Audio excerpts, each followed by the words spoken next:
Did you know I met Lizzo? Oh, Yeah. really? Yes, this is true. So before she was super famous, let me break it down for you. Please do.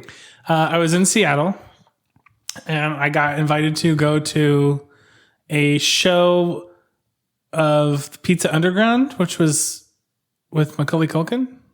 Is this true? Sounds true. So, like, we were going to go to this show. So they were performing. They Like were a band? Yeah. Pizza Underground? Yeah. And they ordered a pizza, and they would like pass the pizza out in the show. So people were like passing around a big pizza box, and we were all taking pizza.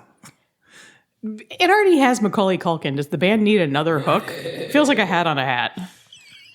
Unless Macaulay Culkin was just so worried that his name no longer was a draw. He's like, I need to offer pizza. It feels like a pizza on a McCulkin. Anyway, I was just happy to be there. I wasn't questioning things or thinking how they could be better. And the opener was a yet to be famous Lizzo. And I was in the front row, and I was like right next to the stage, and she was like touching people's hands. So I put my hand out, and she like touched my hand, and she had such soft skin. It was crazy. Wow. Yeah. Are you sure Lizzo wasn't the one who had pizza going around? Oh, you. You made pizza sound like a disease just now. She had pizza going around. There's a cream for that now, though. It's cream cheese. Anyway, when I left the show, I remembered that I was walking over a bridge, and on the bridge there was a sign that said "Don't jump" and a phone number. And it was Lizzo's phone number. When you said you were walking over a bridge, I was picturing like a scenic little bridge over like a tiny little like stream. No, Like it a was little wooden bridge, just kind of like No. a cute little bridge. And so it was "Don't jump." And I was like, "Oh, that's what's be a weak bridge. What's the worst that can happen? You get your ankles a Ankle little wet." injury. Don't jump. Yeah. And something else happened too. Oh no. It was on the same trip. So they have this place called, I think it's called Dick's. I hope it is. Sporting goods? No, it's like is it called Dick's? It's a hamburger place. It's cash only. Where is this? Seattle. Oh, okay. Seattle, right. You did say that. Okay. Anyway, so I had to use cash because there was cash only. So I was like away from the thing, and I was like counting my money. And this lady came up and she goes, "Hey, you want to hook me up with some fries, Rob Pat?" Robert Patterson was big at the time. And I Wait, Patterson? yeah. Pattinson. No, this is the author's son. Robert Otherson. You know the one, the vampire. Yeah. Yeah. Yeah. Well, she called me Rob Pat. Oh, because she didn't know either. I had sunglasses on. Yeah. Yeah, I'm not sure if it's Patterson or Pattinson. Better just go with Pat. That's so weird. I always call him Ertinson. Hey, Rob. She wanted fries. So she's like, "Want to hook you with some fries?" And I was like, "No, sorry." And I was like counting my money to make sure I had enough. She goes, "Psh, don't count your money like you think I'm going to steal from you." And I was like, "What?" Maybe it's like counting your money to see how much money you have. Yeah, it's cash only. I didn't know her name, so I couldn't call her by her name, you know? Like, "Deborah, come on." Kirsten. Wait, Kirsten Stewart? Kristen? We don't know any of the Twilight actors. Which one is it? It's Kristen. Kristen Stewart. Okay. What did I think you say I said Kirsten. Oh. Like Rob Pat. Okay. Yes. Yeah. I thought you just didn't know the name Kristen. Kirsten Stewart.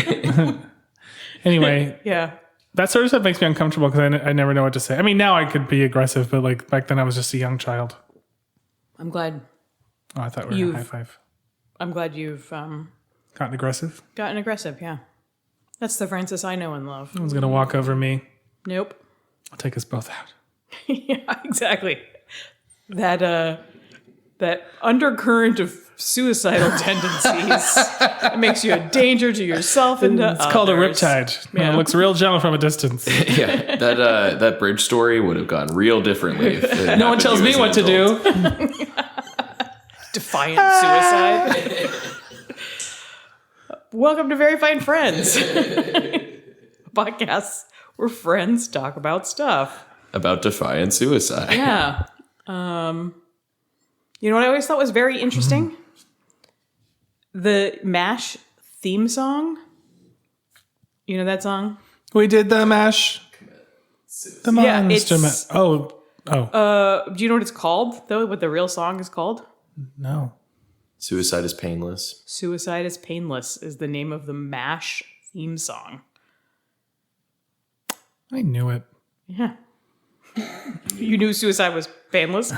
No, I think it can be painful. You're right. But that, I just was that, like, when I found out, I was like, what a dark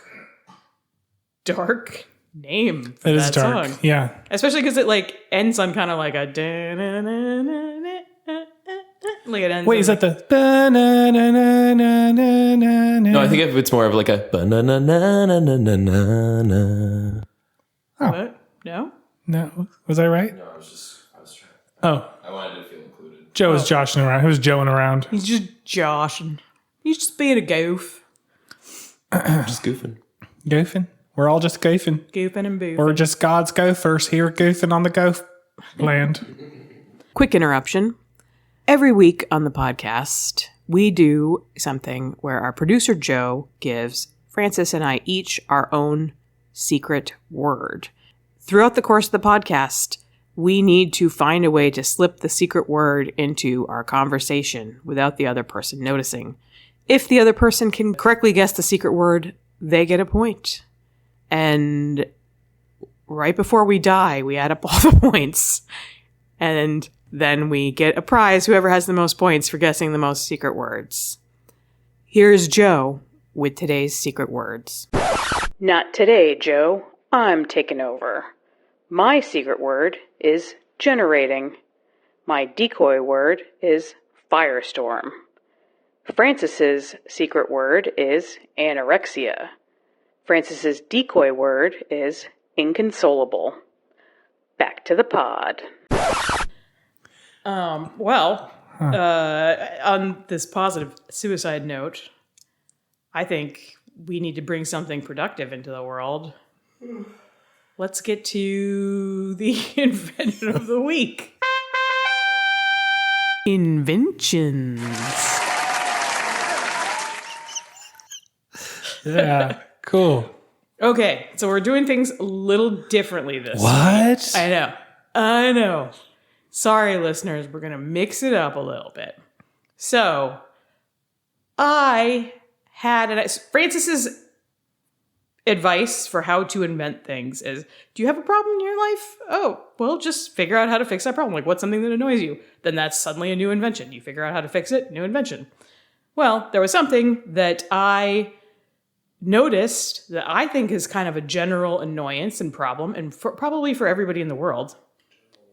And I don't know how to fix it. I've been thinking about it for days. So we're going to brainstorm. We're going to see if we can invent on the fly. So Francis, I'm going to tell you what my problem is.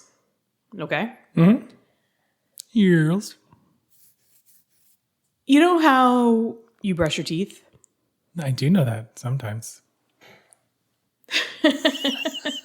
And you know how the toothpaste often, like the farther and farther along you get in using the toothpaste, you get like residual toothpaste around the edge of the opening where it's because I do know that. when you're either with a tube or even with little stand-up bottles, which are superior to tubes. I don't know why they don't do more of those.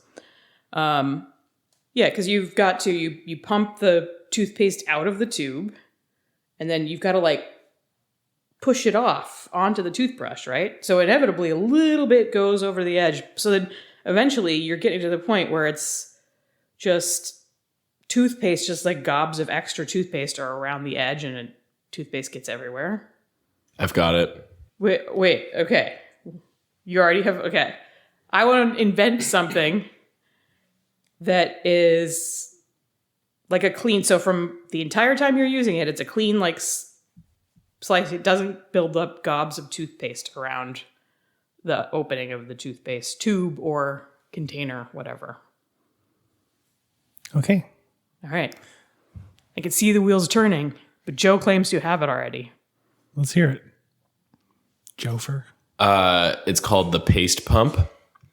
And We start to name first. yes, Okay. what it is it's basically like a little hand soap dispenser, but it's toothpaste inside. And there's a strip of very strong proprietary adhesive on the back of it that you peel off, stick it against your wall at about shoulder height so that you can very conveniently just press it while you slide your toothbrush underneath it. So then it's a precise motion. You're not losing any toothpaste. Here's the problem, though. Toothpaste is viscous. You need to, like, cut it off. You need to do that thing where you, like, put your toothbrush. There's the toothbrush is too integral in cutting off the stream of toothpaste. And so inevitably you're always going to get that, like, little bit that comes up, and no matter what the dispensing system. It's the same principle as hot dogs or as ketchup and mustard on a hot dog. Yeah. When they have those little things that you just slide the hot dog under. But what I'm saying is that's more liquidy. So it naturally cuts itself off a little bit more. No, you still have to cut it off with a hot dog. Just think of your toothbrush as like a tiny hot dog, Jenna. No, you don't have to cut it off with a hot dog necessarily. But either way, there's still, like, residual mustard and ketchup on one of those pumps. On my pumps. Okay. Not the way I pump them. I know what you're talking about. Thank you. I think the key here is I have two options. Okay. Here's one that's fun. The bottom of your toothbrush. So we have a little dispenser, and you take the bottom of your toothbrush and you stick it in the dispenser, and it puts like a little tiny little cloth like cover on the bottom of your toothbrush. And then when you're done getting the toothpaste, you can use that to wipe off the excess toothpaste. So you're just constantly wiping it. So you don't fix the problem necessarily. You just have a constant cleaning solution. Well, you're already going to be there getting the toothbrush or toothpaste, so you could just turn it over and wipe it real quick in one motion, then brush, and then you could knock it into the garbage. That's one option. Okay. Here's another fun one. Toothpaste guillotine. I was thinking something along those lines too. I was thinking that, but then the guillotine would then just get toothpastey, right? No one likes a pasty guillotine. Yes.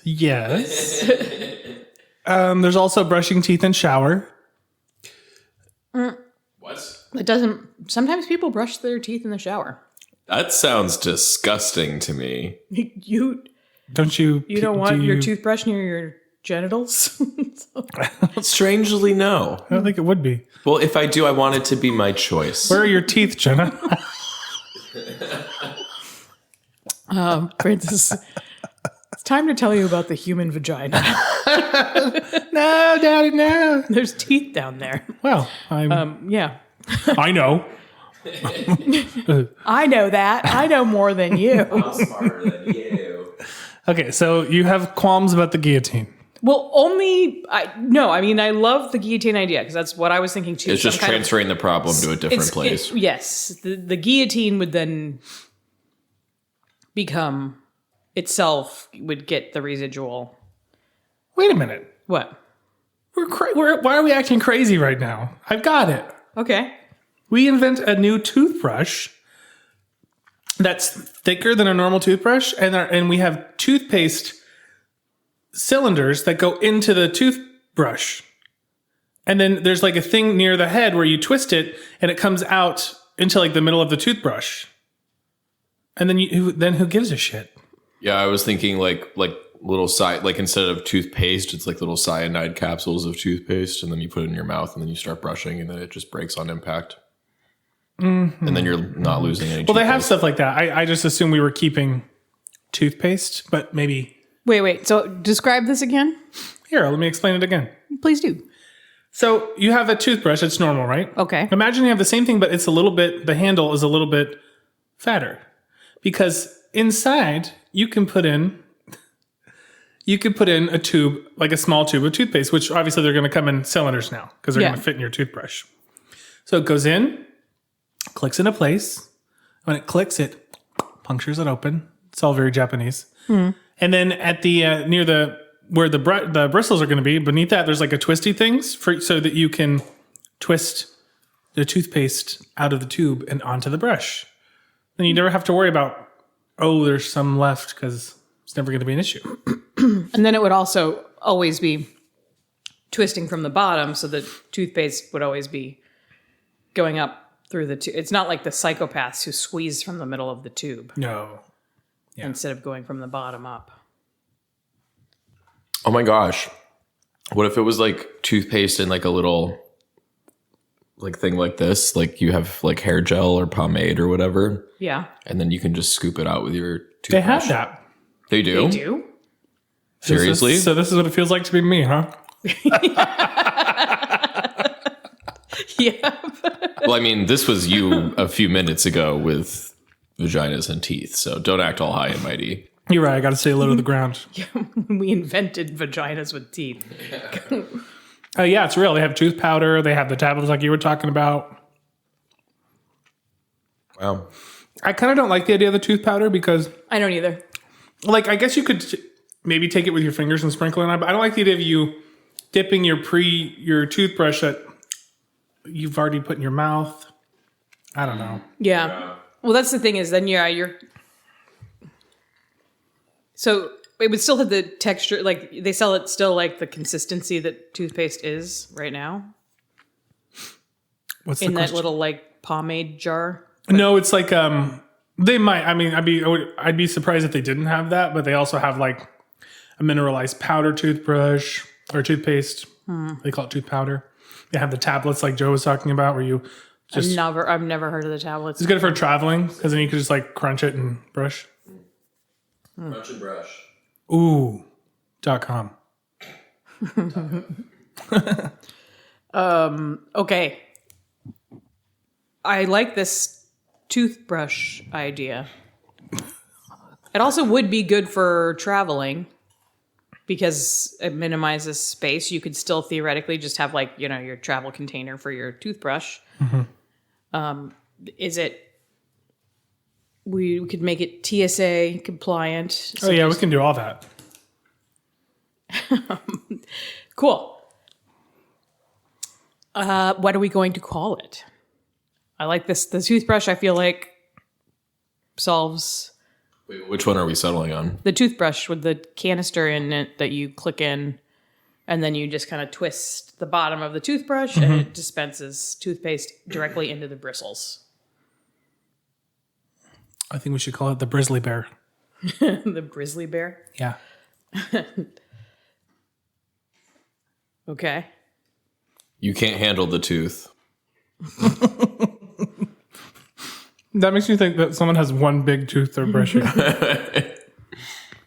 I was just thinking because you put the canister in the handle and you use it on your teeth, so you can't handle the tooth. I didn't even pick up on the handle part of it. Yeah. You can handle the tooth. Well, you can't.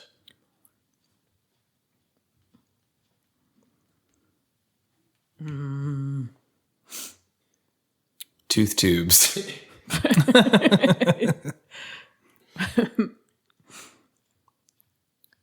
Juby's tooth tubies. Juby's tooth tubies? Write it down. That has name power. Juby's tooth tubies. I'm buying one.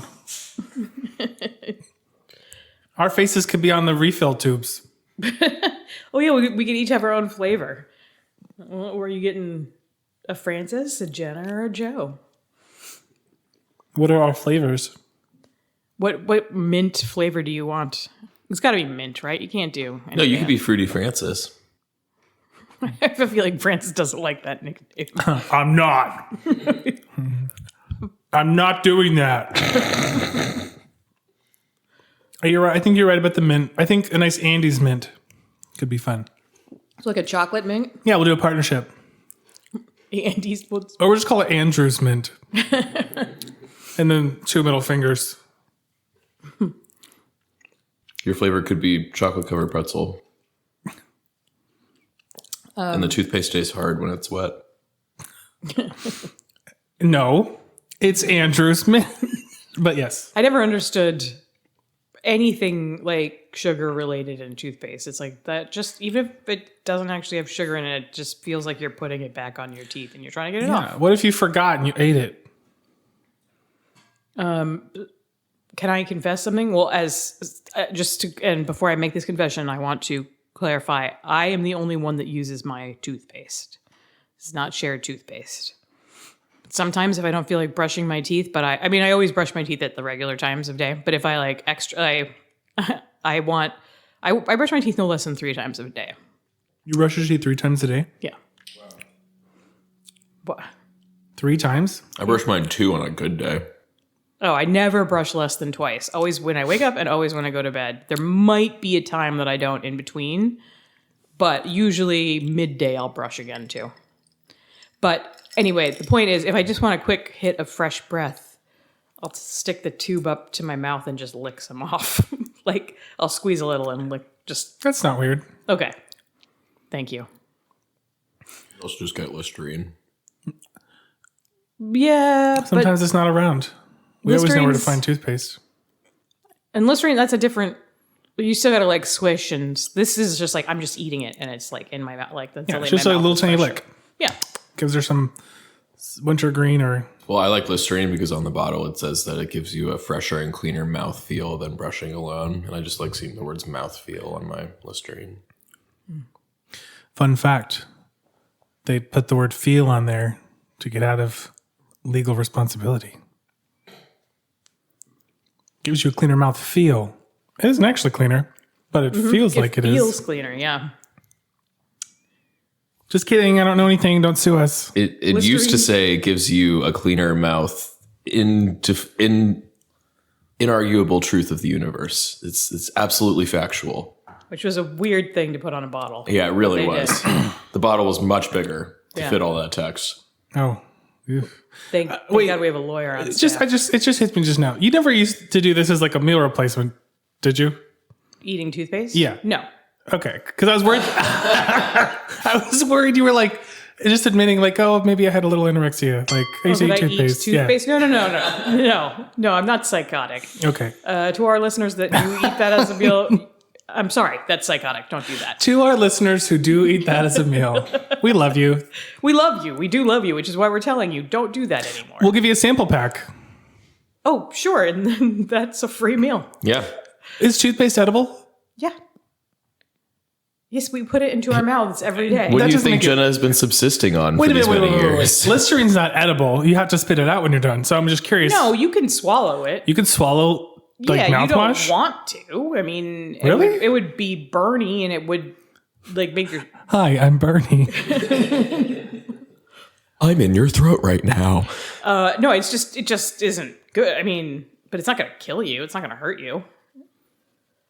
There's definitely. It's not like bleach, Francis. Also, you can drink bleach. You can. Jenna's like, we're talking about 2 of the 3 major foods in my food diet. You just describe breakfast and lunch, my man. We have to change a song title from the beginning of the episode. Suicide is painful now. No, I mean, you don't want to have a ton of, but like you can dilute bleach and drink it. It's totally fine. You can not dilute it and drink it. It'll just be painful going down. It will kill you. No, I'm pretty sure you can drink bleach. Listeners, try drinking bleach and get back to us and tell us your status. No, I'm telling you. This is my advice to you. Not a lot of bleach. Everything in moderation. Quick interruption. Don't drink bleach. Thank you. But anyway. You know what I never understood, and this is going to be so boring to listen to. I'm sorry, but I'm just going to say it anyway. You know how there's the pH scale? Mm-hmm. So there's like acids and bases. So I knew that like acids, like a hydrochloric acid, right, could like kill you.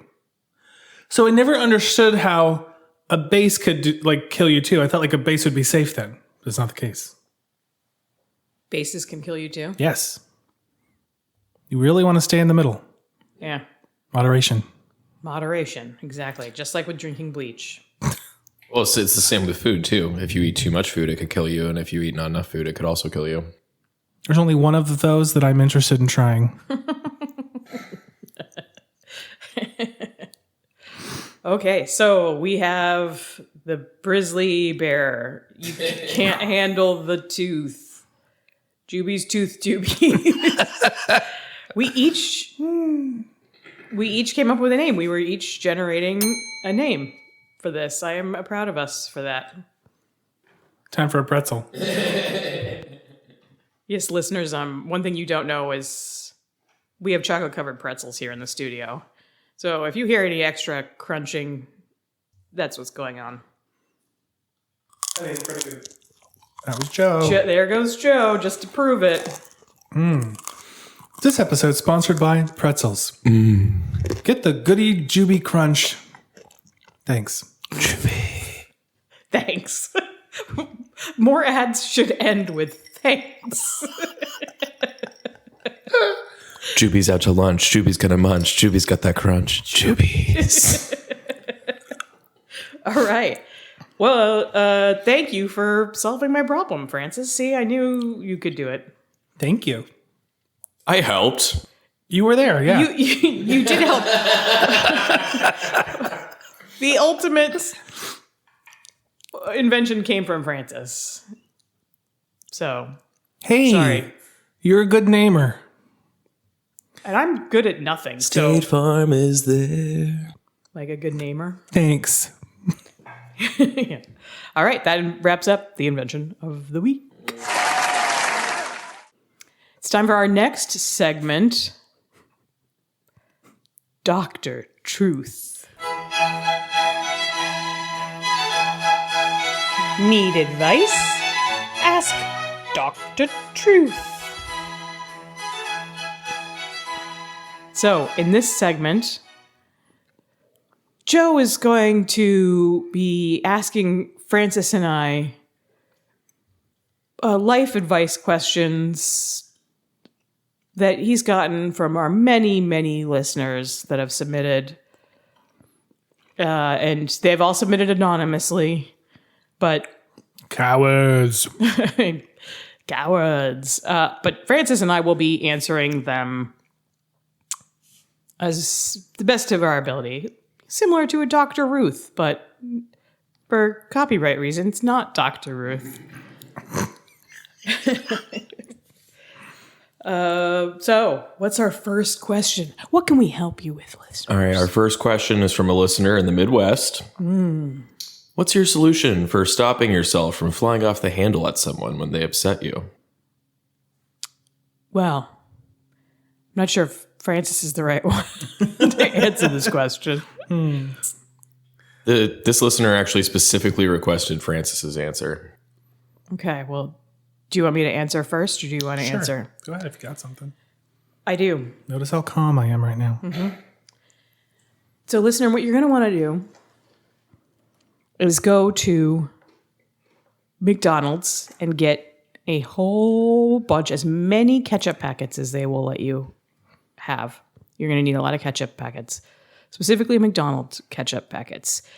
Even though they say, I think they say they're Heinz, there's something about them they're not. It's specifically made for McDonald's. It's different. Put as much ketchup as you can into a bowl, and then have that bowl with you at all times. Then, at any point in time, if you get upset, you take your right hand, put it in the bowl of ketchup, pull it out, Then you realize you've got ketchup all over your hands. And now you've got a whole new problem to deal with. And you can't think about what made you angry. Now you've got to get ketchup off your hands before it gets all over the place. Because ketchup stains and ketchup gets all over the place. So you're basically creating a new problem to distract yourself. And I recommend ketchup. I also recommend, if you're really serious about this process, wearing head to toe white, like the Good Humor Man. That'll really help make this solution stick. Or not stick, because you don't want the ketchup on you. But anyway, basically, you're distracting yourself with a new problem. I call it ketchup hands. That's my advice. It's beautiful. Thank you.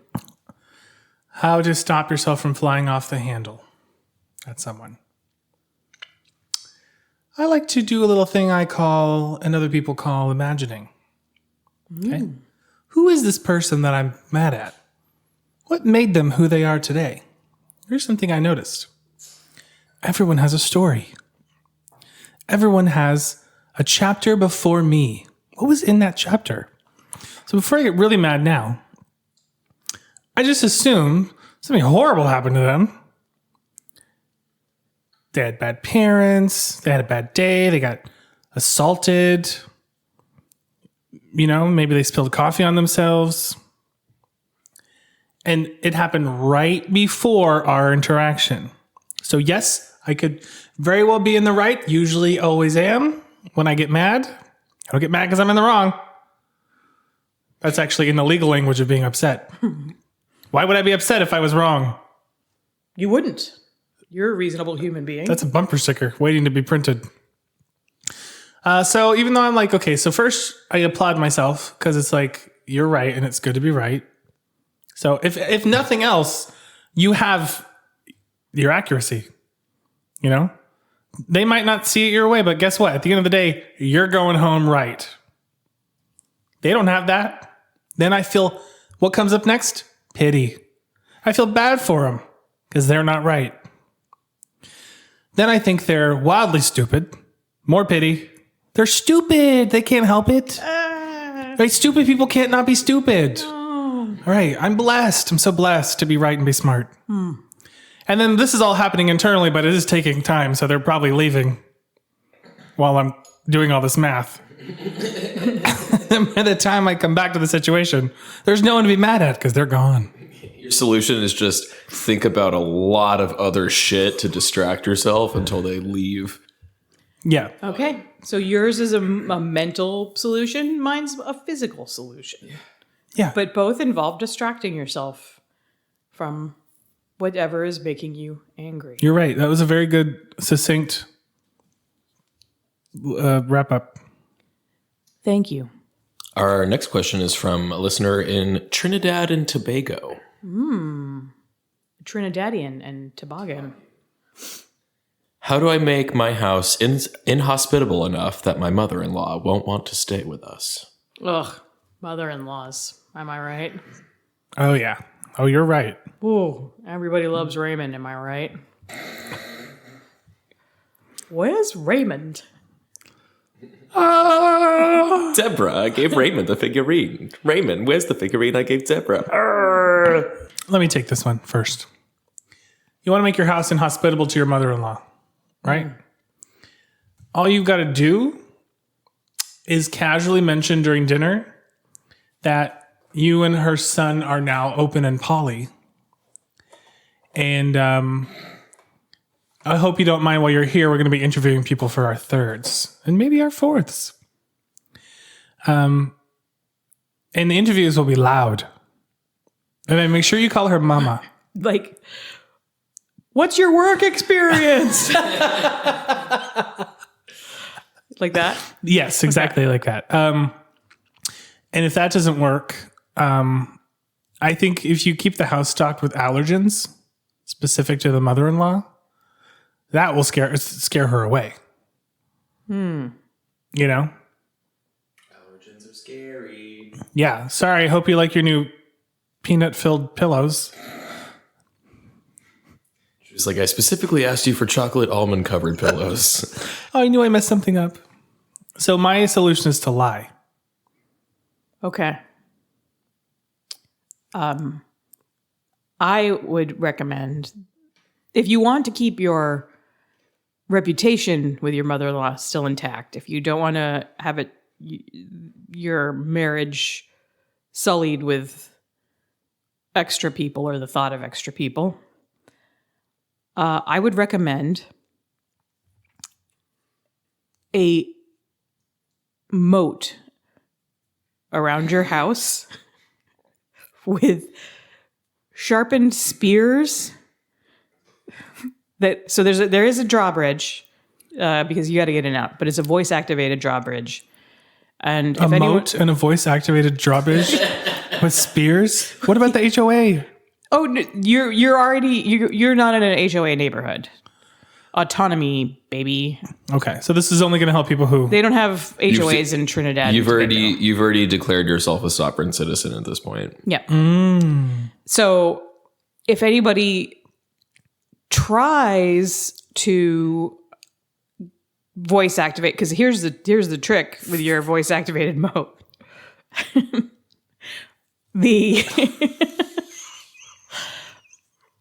Because you'll say, it'll be like a fun, catchy phrase like open sesame, right? Something winky and just like open sesame, like that voice. But it's only for you and your partner, who those are the only voices that will actually lower the moat.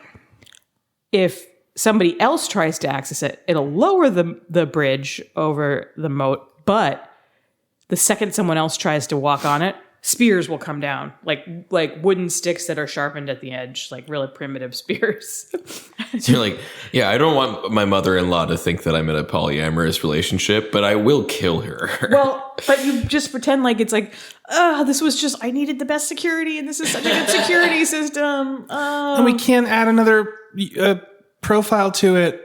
We can't. The max is 2. Yeah, even though it costs all this money, that somehow isn't allowed. Oh, that's part of the reason why it's such a good security system. The more people that have the key, you know what I'm saying? Sorry, Trinamamian. Oh, sorry, Bernice. Wow. Thank you. That was something else. So again, yours is a little more psychological, mine a little more physical. I'm going to try to be physical this next time. Okay. I'm not a Join one. me, won't you? It's the water over here is just fine. Thank you. This next question comes from a listener who is on a research boat in the Arctic Circle. Whoa. And this listener wants to know... Those ads really paid off. Mm-hmm. Yeah. Thanks.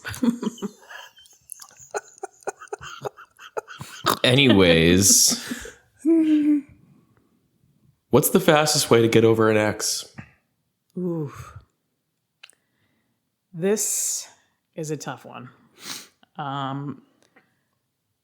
There's obviously time heals all wounds, but you're asking for something faster than just regular time. So, this is what I'd recommend. Go to Indianapolis, where they drive... Indiana? Indiana, where they drive the Indy 500. Oh, that makes sense. Mm-hmm. Find one of those drivers and ask him to give you a real fast ride around the track. and at the same time, have a clock with you or watch that you put double the amount of batteries in so it moves twice as fast. I didn't know you could just fit more batteries in the thing. That's how watches work. Oh. You are learning so much tonight. Do the watches have teeth? Yes, actually they do in the gears. They're called teeth. So the driver takes you around the track several times. It's fun, by the way. You're doing this. It's fun. Mm-hmm. You're going, wee, wee. But you will get out of the car, look at the watch, and be like, whoa, so much time has passed. That was it felt fast, but it went way faster. So you will feel as if you have accelerated the amount of time since you broke up with your ex. I have a question? You're the one putting the extra batteries in for the purpose of moving time faster, and yet you will be surprised when you see that it has done so. No. So here, I'm sorry, I haven't had a chance to explain this part of it yet. There are special sleeping pills that you take. So the night before, you give put yourself one of the sleeping pills into the handle of your toothbrush. No, Joe, this is real advice. Dedicated to the Arctic Circle. Go on. There's a sleeping pill where it's kind of like you're roofing yourself, but not really. Like you get a nice. And it's yourself, so. It's yourself. Who cares? What are you gonna do? Yeah.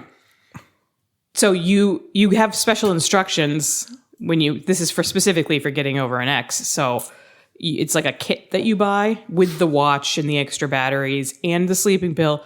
You take the sleeping pill.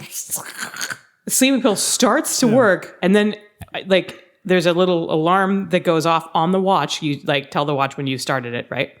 The alarm goes off on the watch. You put the extra batteries in, and this happens right at the period of time when the sleeping pill sets in, where you're still awake and functional, but you're not going to remember this part the next day. Hypnagogic. Yep. So then, yes, exactly. So then, you don't remember having put extra batteries in the watch. It also erases the memory of taking the sleeping pill and buying the kit. And deletes the transaction from your bank account. Yes. Wow, that's quite a kit you're selling.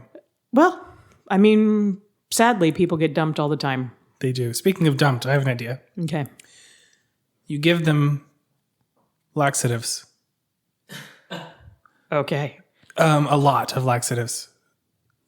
And you tell them you want to meet up and give them the last of their stuff. And then they show up and they do not feel well because of the laxatives. And they have to blow up the Starbucks bathroom. As everyone knows, once you get the ick. Wait, are you meeting them in Starbucks? Yeah, to give them because you need to be there when you want them to disgust you. Mm-hmm. Okay, so you've given them the laxatives prior to the stuff exchange. Yeah, you know all about their life. You know how to get a laxative in them. I'm just saying, at least in my experience, as soon as someone does something like really gross to me, gross in the world, it's very easy to like not like them anymore. Yeah. So if I was with someone and that happened, I'd be like, okay, thanks, I needed that. I'm up against the door. Oh, he's really going off in there. Well, gotta go. Okay. So my kid only has laxatives, which we're reselling from the store.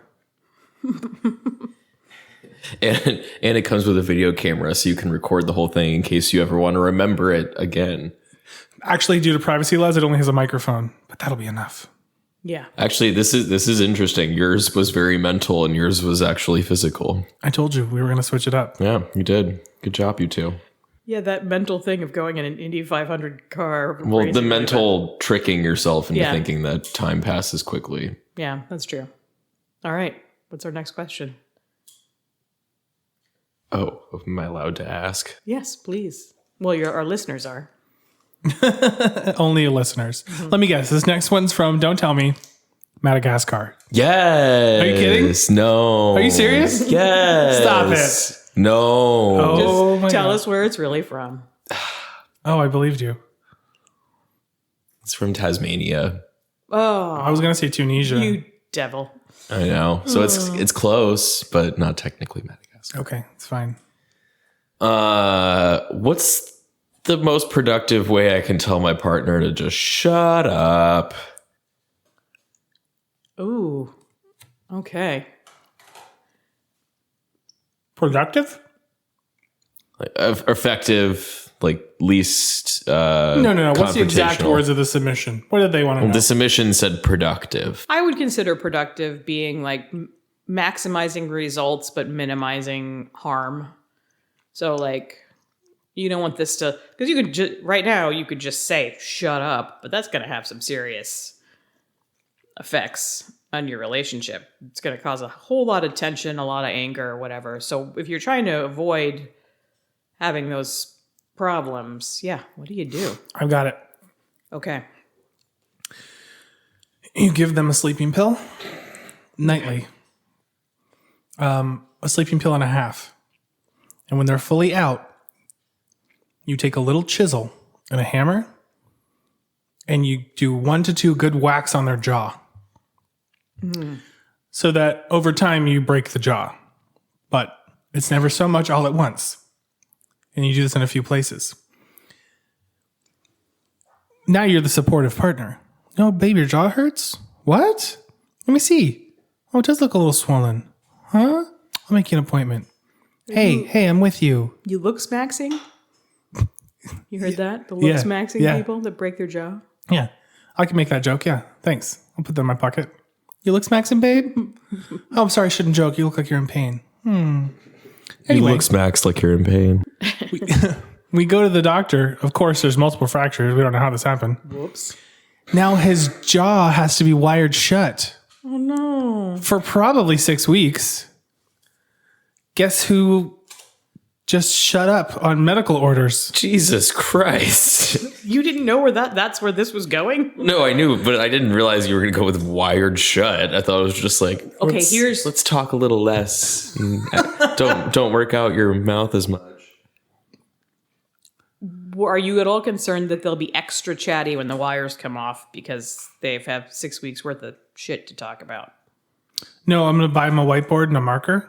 But then you're actually spending more time listening to their thoughts because it takes longer for them to write them out. You're right. I'll give them my email address. They currently don't have it. Right, yeah. So you got to relent or make a burner account or something and give them that. Yeah. Okay. I'm going to say, wait till you have 3 things to tell me, then put it in an email, and then delete 2 of the things that aren't as cool as the 3rd thing. Yeah. So to wrap things up, I only want 1 thing at a time. Yeah. I love you. I think that would work at least for 6 weeks. Guess what? We start all over again. Whoops. Oh no, your jaw's breaking again? Oh. Munchausen by chisel. Well, I think this has been a very successful Dr. Truth. I don't get to say how I would stop someone. Oh. See, you're just so good. I thought you had answered already. So I would put a full page ad in a newspaper that I knew my partner read. That you news. You. Nobody better break your jaw. And Nobody gonna slow you down. Oh. I would then, the ad would be World's Greatest Silent Contest. Anyone open to the whole world, but prize $10 million. But it's worldwide. You're opening this up to the whole world? Yeah, well, because the great thing about this is there's no way to prove. I think that there is because there's strict rules about contests. It's not a real contest. But the newspaper believes it is. I'm going to, in the tiniest little print possible, there's going to be a little like asterisk at the bottom that says, parody, this isn't real. So it covers me legally. Well, What if your significant other sees that? They're going to be... No. I will break their reading glasses. And it'll just be huge font. And plus, they are so excited. They want $10 million. I mean, who doesn't want $10 million? But the problem is, it's like, okay, like all of our submissions, it's going to go and it lasts as long as there's someone that's still being silent. And where does this information come from? How do they know who's still playing? Well, that's the thing is they just have to appeal to, so every day they check in and they're like, is the contest still on? And they're checking in with the newspaper, and what Jenna didn't tell you and why she's able to get away with these rules is that she's doing all of this in an underdeveloped country in Europe, so she doesn't have to deal with the U.S. Gaming Commission. So she can get around those rules, and she can just bribe the editor-in-chief of the local newspaper. Of that underdeveloped European country. Yeah, I don't know, like Kosovo. That's a country, I think. Yeah, it is. It sounds like Kokomo. But so regardless, it's every day check in, and then if they're like, no, the contest is like a number that you could call. The contest is still on. Oh, good. You don't have to talk to No, get the information. it's a recording. Yeah. It's like when you call to get like the time. It'd be funny if when you first call, it's like, hello, are you calling about the contest? And then like a beat, and it's like, I almost got you. Listen after the beep. And then you like every single day. Oh, I guess you can't talk then. Ooh, sorry, but we really need that $10 million. What? Oh, no, don't tell me. Yeah, so then. But what about your relationship? Because when they find out this isn't true, they're going to be totally inconsolable. They're never going to find out because as the contest never ends. Contest never ends because there's still always one person. So like literally it could be like anyone that's playing, if they die, they think they died with the contest still going. Plus, how are they going to tell other people about this contest? They can't. They can't. Mm-hmm. Wow. Okay, that's interesting. Yeah. So anyway. And the prize money was so high, and yet I am the only one who willingly opted into this contest, even though it was worldwide for $10 million. No, that's the thing is it's like we don't know who the other participants are. Yeah. Plus the small font. Yeah. Plus that small font. So, and I know this about my partner. They don't read fine print. That's fair. So Tell anyway, me. that's how I do it. And Okay, well, now it's been a very successful segment of Dr. Truth. Thank you, Dr. Truth. You're welks. you're welcome. Wait, aren't we Dr. Truth? Thank us. I was thinking us. Thank you, us. Thank you. Us. Us. All right. It's time for our final segment. The big question. The question is very big. Do you have one for me? No. I have one for you. Okay, good. Thank you. Okay. Thank you for messing with me, though. Yeah, of course. It's fun. Here's my question. Guess what? Guess what, Juby? You have just been selected to start a new company. Yeah, you have all this money. I'm done with this voice. You have all this money. And you have been tasked with starting a new restaurant franchise. Ooh. Yeah. It can be fast food or sit down. You have to have a concept. What's special about it? And what do you serve? I don't need a whole menu. I just need an idea. And I need a name. And $1 million in seed capital to get it started. Well, as soon as I win this contest. The one you just lost? Oh, no. It's a terrible thing to have a podcast when you're in this contest. It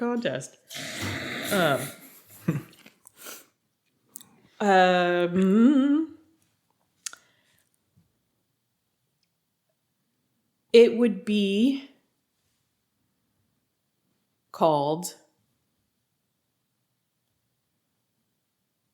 called Grandma's Kitchen. Grandma's Kitchen? No, just Grandma's Kitchen. I added the kitchen. I was thinking, is Grandma's enough? Grandma's Kitchen? Yes. This is how it would work. Fuck is your word, Grandma? You'll find out. Okay. So it would essentially, you know how like super nice restaurants like comb people's social media And their ponies, yes. and yes, and comb their ponies, that they like try to find out things about them to like give like nice targeted like yeah. This restaurant, for every customer that came in, would have a different menu for each customer. I love it.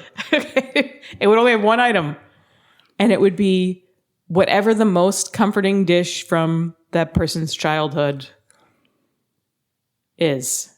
They're not allowed to order anything else. It's just like, what's the meal that you love the most as a child? And so everybody goes there and everybody gets a different experience because everyone has a different dish. That, although there's probably a lot of dishes that get repeated. Sure, yeah. You're never gonna know. Yeah. So it would be a comfort place that's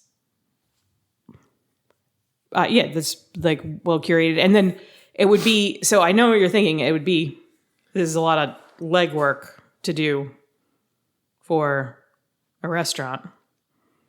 But it'll be worth it because, I mean, everybody that comes in is going to have this like insane nostalgia and overwhelming warmth, and this feeling of just like, this was the most comforting, like soothing meal of my life. And then word gets around, and then it's like a firestorm, and then everyone suddenly wants to pay to be part of this. So it pays for itself. There's a little bit upfront that it doesn't. Yeah, and when you're checking out, there could be a give us $1 extra just to help option. Yeah. Help grandmas. Yeah. So I think it would take off personally. I would go because I want to see what my special. Right. You don't even know. That's the other thing is it's revealing to you, because unless you've come right out and been like, this is the thing that I love the most from my childhood, it could be like a surprise. You'd be like, oh, like I haven't actually specifically said, what are they going to give me? So I'm going to stop that. There's not even a menu. You just get served an item when you come in. This is a winner. Thank you. Grandma's Kitchen. Grandma's Kitchen. And is kitchen my word? Ooh. Oh. You'd be catching up real quick if that was the case. I can't help myself but repeat it. Great job. Yeah, thank you. And I really think, that everyone would want to go. I would. Because like, even if it's something like Chinese buffet was your favorite meal as a child, there would be a little Chinese buffet set up just for you. But there is no, I don't want to say the K word again. There is none of that. But people are just finding out what you want and then running out to another restaurant and getting it and bringing it back. No, the thing is, our staff is talented enough. And really, like I said, there's probably the number of unique comfort dishes from someone's childhood there's not going to be that many. You're going to get a lot of mac and cheeses. Oh, yeah. My comfort meal was 10 soft tacos Supremes from Taco Bell. Was there something? 9, not comforted. 11, too many. It was a 10 for 10 deal. Ah, man. Yeah, I said beg for it. Francis, what's your secret special restaurant? My secret special restaurant? Yeah. Mine is... It's your grandma's kitchen. I'm not saying that again, just in case. I think it would be a jungle. Nope. I take it back. It's not a jungle. I don't know why I said Of the it. pita persuasion. Or a rainforesty type look. Yeah, that's what I was like, nope, that's already been done. My solution to this is it's movie themed and it changes like quarterly. Right? So like you go in and it's like everything's like Die Hard, you know? And like even some people are talking like Die Hard, you know? Like at other tables. Not everyone's a customer. But it's all like the scene, then it'll change, and then next quarter is gonna be a totally different movie. And like if it's Titanic, it's like it's an emergency. Like you're being served, but like people like are like running by in like life jackets and stuff and screaming. You know, and like maybe the floor is tilted a little. You know how they have those like restaurants where the floor goes in a circle for like 90 minutes? Yeah. Maybe this is like tilting. And then by the time your stuff is moving, you have to leave. So it's just an immersive. There's a little to-go bag at the downward slope of everything. When it's time for you to go, it just slides. Yeah. Wouldn't that be fun? Yeah. I love a good themed restaurant. Mm-hmm. Oh, if it was like the movie Seven, like your doggy bag could be a box. Yeah, what's in the box? You can't open it, take it home. Seven would be a weird ass theme. I was gonna do Schindler's List. Oh, hey? See? It's for when you're on a diet. Yeah. You don't need to eat that much. Yeah. Yeah, I love a good theme. Yeah, I was going to call it movie munch.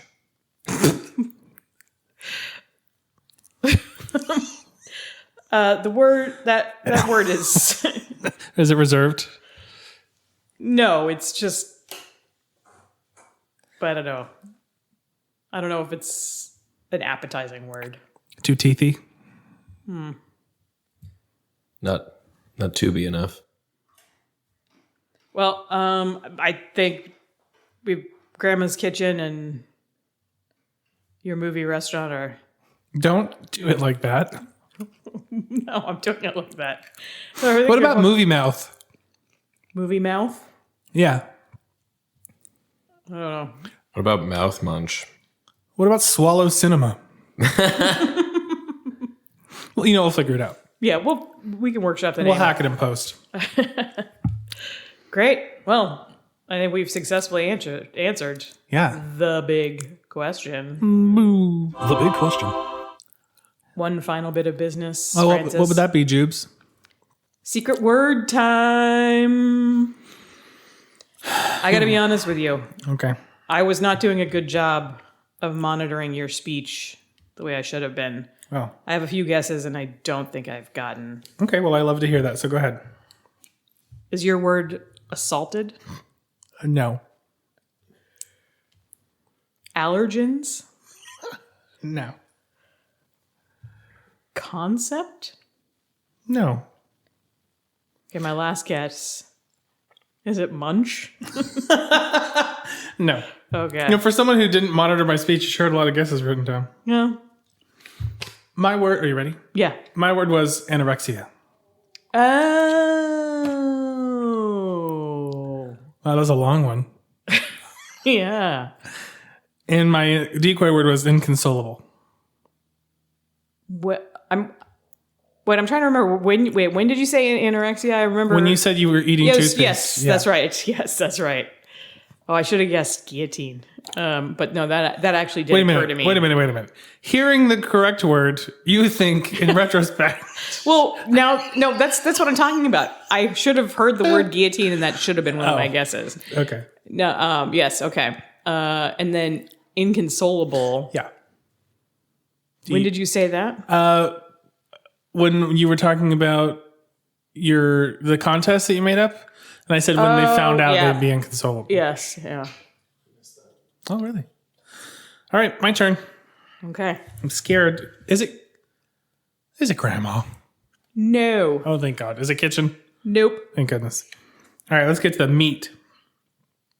The first thing I wrote down was bleach. No, you can't drink bleach. That's not it. No. Anonymous. Listeners, get yourself a big mug of bleach. Don't curl do up it. next to your favorite speaker and listen to our podcast. Right now at Grandma's Kitchen. That was my favorite meal as a child. Yeah. And What if someone goes to Grandma's Kitchen and they just have like a little thing of toothpaste and that was their comfort meal? Was it you? No, okay. Go on. Anonymously. Nope. Ketchup. Nope. Indianapolis. No. Legwork. Nope. Moat. Nope. These are all regular ideas that I had. Drawbridge. Nope. Firestorm. That was my decoy word. Shit! You had a bunch. Yeah, you flew too close to the sun, my Got friend. burned. Which I'm pretty sure legwork was a secret word on a prior episode. Was it? I think so. Damn it. All right, what was your word? My word was generating. And my decoy word was firestorm. You know that because you guessed it. Oh, yeah. Well, you got a point. I got a point. One exciting. point for Jubes. Oh, yeah. Well, I still am losing, but I need to... Stop that. You're going to win. Yeah. Well, all in all, I feel pretty good about that. I saw you write down firestorm after I said it, and I was like, thank God. I hope he doesn't say, I think this is your decoy. But I'm feeling pretty good right now. Whatever. No contest for $10 million from me. I'm going to speak all I want. Me too. Meow, meow, meow, meow, meow, meow. Well, That's why I chose to speak, I guess. Thank you for listening. Thank you. Go to veryfinefriends.com if you want to see the point total. And follow us on social media at veryfinefriends. Joe, did you find legwork in the past paperwork? That was only from episode 10. I'm pretty sure it was in an early episode. An earlier episode? Okay. I think it was like 6 or 7. Bye, everyone. Bye.